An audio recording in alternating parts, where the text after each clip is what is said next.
साथियों, बाइक के मामले में छोटी सी जानकारी दे रहा हूँ। अगर आपको अच्छी लगे तो वीडियो को लाइक ज़रूर कर देना। छोटी सी जानकारी, ये जो नीचे आप कैप देख रहे हैं, इसको एंटी क्लॉक घुमाएंगे ना, जैसे घड़ी घूमती है उसका उल्टा घुमाएंगे तो इसको बाहर निकाल के इसके अंदर कचरा होता है उसको निकाल लेते हैं।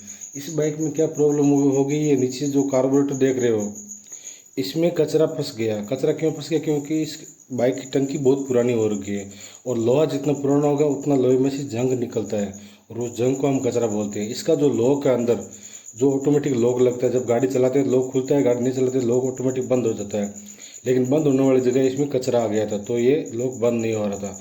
एक बार इसकी समस्या ठीक हो गई, आज फिर ये प्रॉब्लम कर रही थी तो इसको ओपन करके मैं पूरा वीडियो दिखा दूँगा। इसके नीचे आप दो बटन देख रहे हैं, उस बटन को खोल के नीचे का कटोरी बाहर निकाल के साफ करके वापस लगा दूंगा। लेकिन उसके लिए ये जो रेस का आप ऊपर जो देख रहे हैं, और बाकी इसकी छोटी मोटी जानकारी मैं आपको लगभग दे दूंगा। ये 2 स्क्रू है, इसमें ज़्यादा स्क्रू नहीं, किसी में 4 होते हैं। ये 2 स्क्रू खोल के इसको नीचे निकाल के और इसका कचरा पूरा फेंक देंगे और नया पेट्रोल भर देंगे तो फिर कचरा नहीं रहेगा, फिर कुछ टाइम के बाद चलता रहेगा। ये है जहाँ पर इग्निशन होता है, पेट्रोल को जलाने के लिए जो चिंगारी निकलती है वो इसमें से निकलती है, जिससे पेट्रोल चलता है और बाइक में एक अलग सी ताकत आती है चलने के लिए। ये जो पेट्रोल का टंकी है उसको ऑन ऑफ करने का है, जो कि नॉर्मल सी जानकारी है। ये रेस है, मैं नॉर्मल चीज़ बता रहा हूँ, ज़्यादा गहराई में नहीं जा रहा, लेकिन बहुत से लोगों को क्या प्रॉब्लम होती है, नॉर्मल में भी बहुत ज़्यादा प्रॉब्लम होती है, नॉर्मल चीज़ भी समझ में नहीं आती, तो मैं उस हिसाब से आपको क्लियरली बता रहा हूँ। और इसमें अभी बाकी मैं आपको बता रहा हूँ, कई बार क्या होता है चाबी से स्टार्ट नहीं होती और स्पार्क भी नहीं करता, तो अपने को चाबी के पास से जो केबल निकलती है उसमें 2 वायर होते हैं, उनको डायरेक्ट कनेक्ट करो और आपका बाइक स्टार्ट हो जाएगा। चाबी के अभी आप देखो नीचे से, मैं वीडियो में भी कोशिश करूंगा दिखाने की। ये लॉक है हमारा, लॉक के पास ये 2 वायर निकले हुए हैं, ये दो वायर को अगर आप डायरेक्ट कनेक्ट कर दोगे तो आपकी गाड़ी डायरेक्ट स्टार्ट हो जाएगी और मार्केट में जाके किसी भी दुकानदार से आप लॉक सही करवा सकते हो और बाइक को चालू करवा सकते हो। अभी घर से मार्केट में ले जाने का तरीका बता रहा हूँ, बाकी आपको मैकेनिक से ही सही करवाना है, खुद करोगे तो ज़्यादा ख़राब हो सकती है। और ये बेसिक सी ये टंकी है, इसमें जंग लगता है। अगर पुरानी टंकी होगी तो जंग पक्का बनेगा, पेट्रोल अंदर रहता है, फ्यूल अंदर रहता है और वो जो जंग बनता है वो नीचे आता है डब्बे में, जो मैं आपको पहले बता चुका हूँ।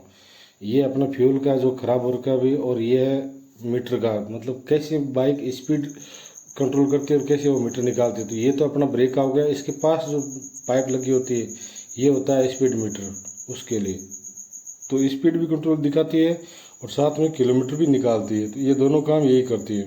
हालांकि इसके अंदर एक तार होता है जो घूमता है, और ये जो आप सामने देख रहे हैं जो घड़ी जो किलोमीटर और मीटर स्पीड दिखाती है, इसमें वो वायर आके लगता है। दोनों काम उस एक वायर से होते हैं। वीडियो अच्छा लगे तो सब्सक्राइब जरूर करना और घंटी का बटन भी दबा देना। और ये है इसका सिलेंडर के अंदर क्या होता है, पिस्टन होता है और एक सिलेंडर होता है। जब कचरा पेट्रोल के साथ इसके अंदर जाता है तो इसके अंदर भी घर्षण होता है, तो स्पार्क होता है, तो आपका बाइक का माइलेज भी कम होने लगता है। तो इस हिसाब से अगर आप कचरा पहले ही उस टंकी से निकाल लेंगे तो फिर दिक्कत नहीं होगी। इसमें क्या है ना, यहाँ से हम इसका ऑयल मेजर कर सकते हैं कि ऑयल कितना है, जबकि कुछ कैप में टाइट होती है, प्लास्टिक खोलना पड़ता है। ये लूज थी तो मैं हाथ से ही खोल दिया। इसके अंदर एक मीटर भी आता है, एक स्केल आता है, लेकिन इसमें स्केल नहीं है। बाकी आप जो नई बाइक आ रही है सब में स्केल आता है। तो आपको बाइक को सीधा मेन स्टैंड पर खड़ा करना है और उसको निकाल के देख लेना। अगर उसमें ऑयल लगा हुआ है तो आपकी बाइक में ऑयल है और वो सूखा आ रहा है हर बार, तो आपको ऑयल चेंज करवाने की ज़रूरत है। नॉर्मल सी जानकारी दे रहा हूँ मैं। और ये है ऑटो स्टार्ट जो सेल्फ काम करता है। ये देखो इतना पेट्रोल अभी गिर गया, अभी मैं थोड़ा इसको हिलाया तो कचरा इधर उधर हुआ तो लॉक लग गया ऑटोमेटिक वापस। तो इसको भी हम सही करेंगे। और मेरे चैनल को सब्सक्राइब कर लेना, इसमें मैं वीडियो एडिट कर दूंगा। ये घंटी के लिए वायर जोड़े थे, लेकिन ये लोड ज़्यादा होने की वजह से ये बज नहीं रही, तो मैंने वायर डिस्कनेक्ट कर दी है। अभी इसका एक केप मैंने दूसरा वाला निकाल दिया। इसमें क्या है ना, 2 साइड में केप लगे हुए हैं, दोनों का वही सेम काम है, इग्निशन करना, स्पार्क करना, ताकि पेट्रोल जलने में मदद हो। ये 5 गियर की बाइक है जो कि एवरेज अच्छा देती है। तो बाइक के बारे में कैसी लगी जानकारी आप कमेंट जरूर करना और इस वीडियो को लाइक शेयर दबा के करना, ठीक है। थैंक यू, मिलते हैं नेक्स्ट वीडियो में। और इसका एक शॉर्ट वीडियो बना के डाल दूंगा तो आप वो भी देख सकेंगे। तो ये छोटी सी जानकारी इसलिए दे रहा हूँ, बहुत सारे लोगों को प्रॉब्लम होती है कि कैसे सेट करें कैसे नहीं करें।